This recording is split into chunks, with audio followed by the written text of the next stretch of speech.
Your hand. One more. I'm coming up. I'm not running again, I beg. I'm not running. Your hand. I'm not running. Ya.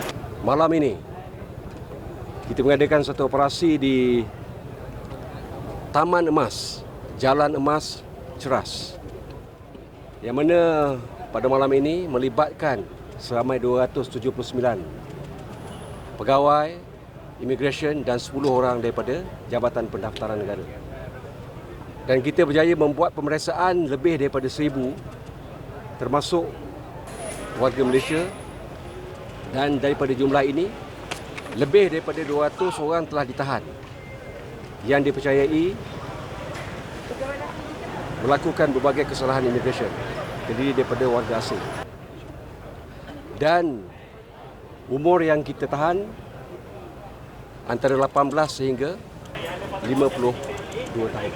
Yang ditahan ini dipercayai melakukan berbagai kesalahan imigresen yang melibatkan tiadanya dokumen yang sah untuk masuk ke negara itu, ataupun menyalahgunakan pas yang dibenarkan. Selain daripada itu, kita menyeru kepada orang ramai dan juga majikan sekiranya mempunyai maklumat berkenaan warga asing ini, salurkan kepada Jabatan Imigresen. Dan kita juga menggesa pada majikan supaya tidak mengambil pekerja asing yang tidak dibenarkan berada di dalam negara kita ataupun tidak mempunyai kelulusan pas pekerjaan yang sah untuk bekerja.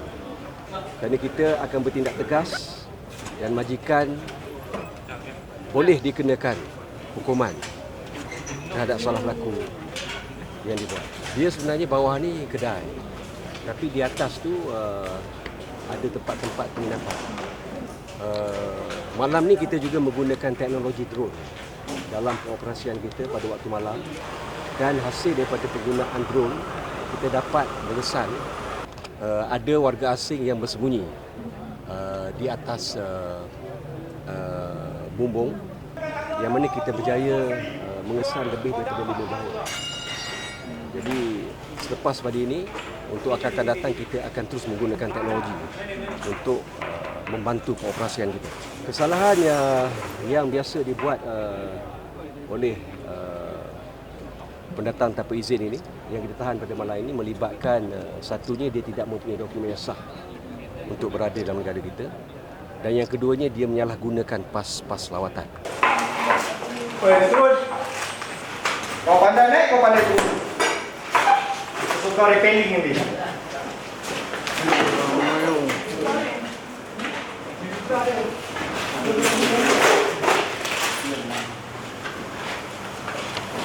Berapa orang ke atas? Ha? Kau tengok pijak betul. Pijak betul, kau tengok bawah. Kena kaca. Jalan. Ambil tolong ni. Ada. Ambil apa tutup ni.